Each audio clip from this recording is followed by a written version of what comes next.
You ready? On. Ready for Gerald Broussard.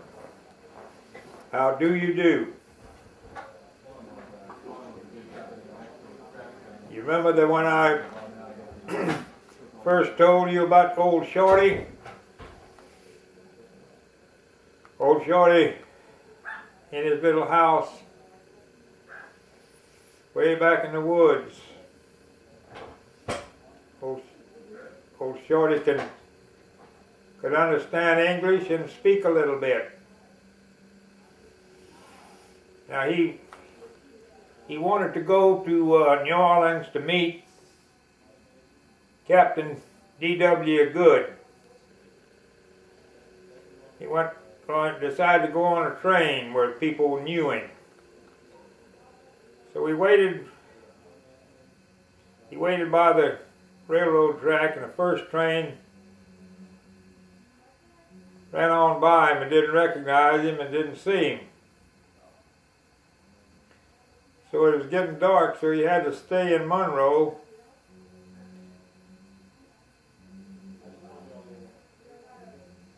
overnight.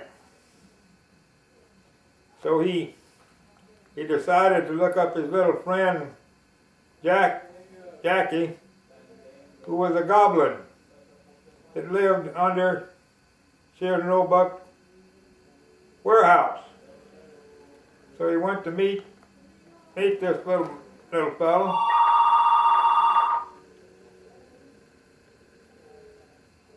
And he decided to spend the night with him. And they were talking about how hungry they were. And the goblin was telling old Shorty that he has to go out and get food put in there every night that people threw away. And he happened to go by one of the nice homes in Monroe, and he was watching them eat supper. And they was gulping their food, and they had no manners at all, according to Jackie. So old Shorty couldn't get over it. He said, "I don't know how in the world them people are so great, and that they don't have any table manners." So anyway, he went back down to the railroad to get a ride to New Orleans, where he was going to meet Captain D.W. Good. So he went up to the train that happened to be going that way, and the conductor said, "We don't allow dogs on this train." So Shorty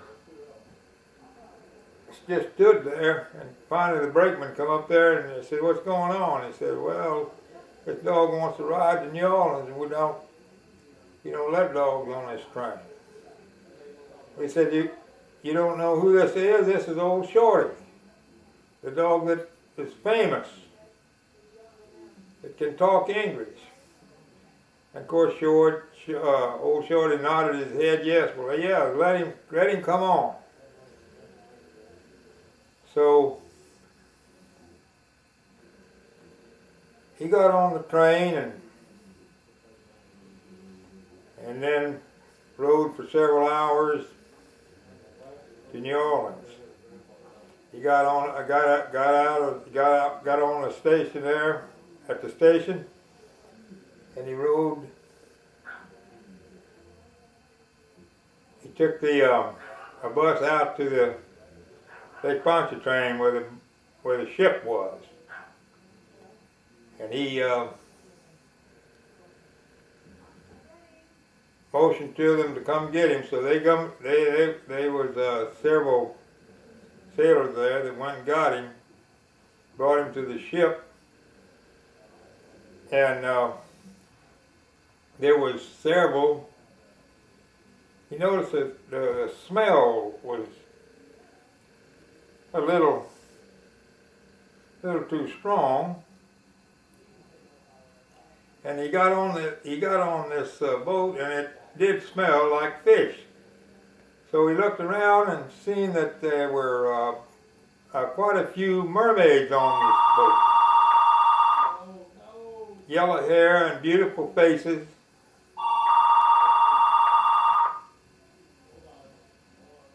And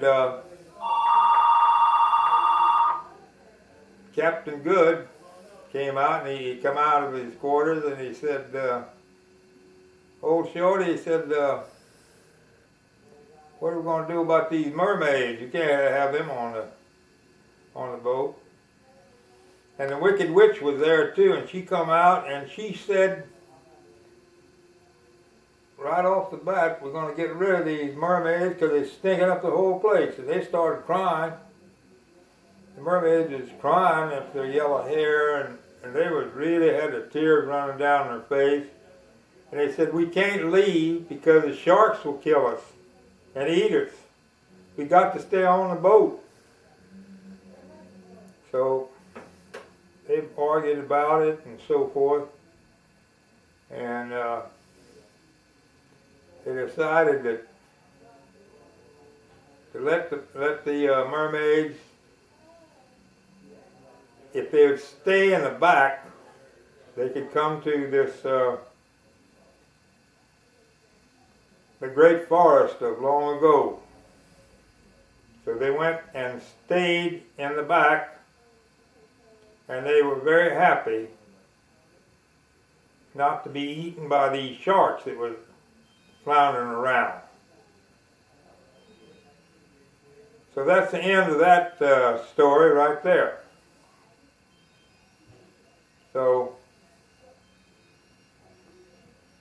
they pulled the sails up and sailed away to this great forest. And they were going to hunt for gold. So when they sailed for several weeks, and they finally got there, they anchored by the shore, and most of them went ashore.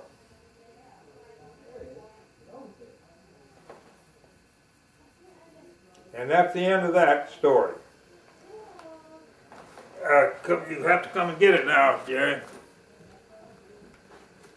Record. Here it is. You're on. Okay. I'll be back.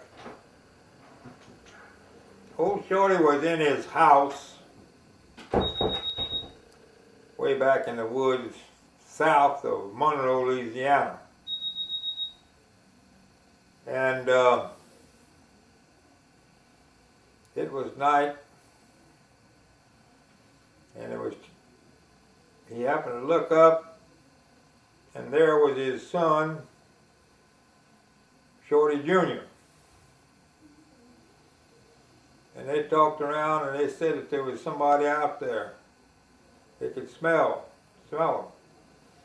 And they happened to look up out the window.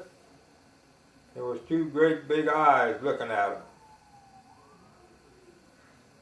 And Shorty Jr. screamed and hollered, and old Shorty told him to shut up. He's making the situation even worse than it is. So they said, "Let's put a lock on the door and close the windows tight, turn off the lights, and pretty soon the eyes, the two big eyes disappeared. And early that morning, they looked all around and they couldn't see anything, but they heard in the distance a little faint voice hollering, "I'm late, I'm late, I'm late, I'm late. I don't have time to say goodbye, I'm late, I'm late, I'm late." And it got louder and louder. It came louder and louder and louder. Right up to his house, he was hollering. It was a big old rabbit that was hollering I'm late, I'm late, I'm late, I'm late. I don't have time to say goodbye. I'm late, I'm late, I'm late, I'm late. Shorty said, told his son, he said, that rabbit's crazy. He should have left he should have left early this morning. And he kept hollering, I'm late, I'm late, I'm late, I'm late. So Shorty went on down to the river, and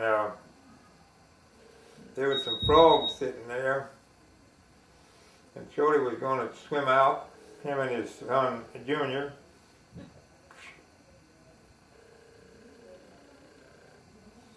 And these frogs was hollering.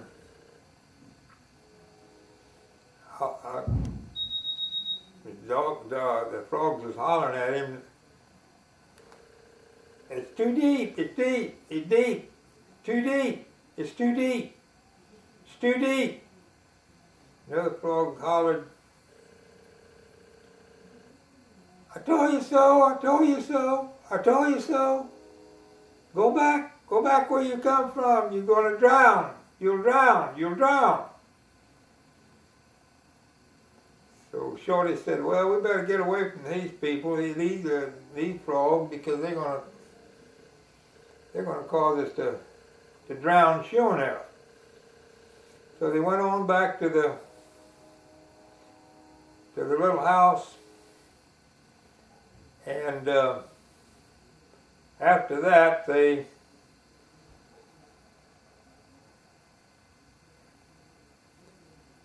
left for another place north of Monroe, and they stopped to see the goblin Jackie and talked it over with him. And they said, well, they won't let us ride in a car, so we'll have to walk at night. And that's the end of that story.